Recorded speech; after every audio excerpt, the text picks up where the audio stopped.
You know how every year, smartphone makers brag about making their phones thinner and thinner?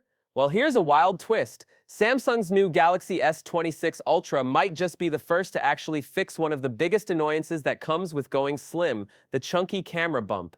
Yeah, after years of putting up with that massive lens sticking out like a sore thumb, Samsung looks ready to change the game with some seriously clever camera tech you've probably never heard of. Curious? You should be.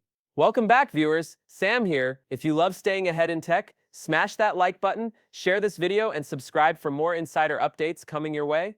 Now let's dive in. Samsung's been playing it safe with their camera design for a while, relying on the same huge 200 megapixel sensor we've seen in past Ultra models. But guess what? The S26 Ultra is bringing in something fresh, a next-gen camera sensor built with a crazy smart new method called inkjet printing. And no, it's not just fancy marketing talk. Here's the scoop. Smartphone cameras have multiple tiny lenses stacked with thick plastic films in between. Those films stop light from bouncing around inside, which means sharper pics. But they also make the camera bump bigger and bulkier. Samsung's new trick? Replace those thick plastic films with a super thin matte coating printed directly on the lens using inkjet technology. This reduces the camera's thickness without losing image quality, basically slimming the whole module without sacrificing performance. Imagine that, a sleek phone that actually looks sleek from the back too. But hold on, there's more. Remember the variable aperture Samsung first teased with the Galaxy S9 Plus? It was kind of basic then, but now it's making a real comeback. And this time it's a full-on range, like the Xiaomi 14 Ultra. This means the S26 Ultra can adjust the aperture dynamically, letting in more light when it's dark and giving you that creamy background blur we all love. Low light shots? Check. Professional-looking portraits? Double check.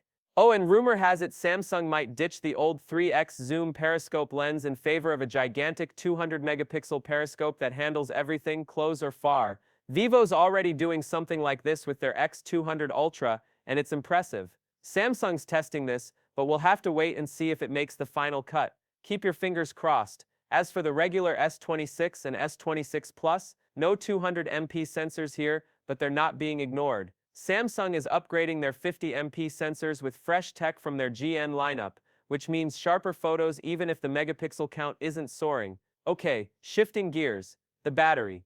Everyone knows slimmer phones usually mean smaller batteries, right?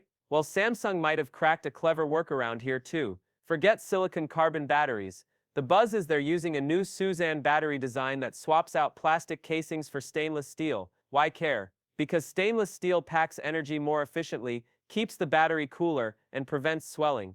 Fun fact, Apple used the same tech last year in the iPhone 16 Pro, so Samsung is clearly chasing the same smart upgrades. On top of all this, the S26 series is slimming down those bezels like never before. The Ultra runs on the powerful Snapdragon 8 Gen 2 Elite globally, while the S26 and S26 Plus bring back the dual-chip approach for different regions, so expect solid performance no matter where you are. So what's the big picture here? After 3 years of camera sameness, 2025 is shaping up to be Samsung's breakthrough year with real upgrades. Thinner, smarter cameras, dynamic apertures, smarter battery tech. It's like Samsung is finally mixing bold innovation with the sleek design we've all been waiting for. And if you're wondering about the foldables, don't worry. I've got some fresh scoops coming on those too. Just stay tuned. This is Sam, your friendly tech insider. Thanks for watching. Don't forget to like, share, and subscribe. Catch you next time for more juicy tech updates.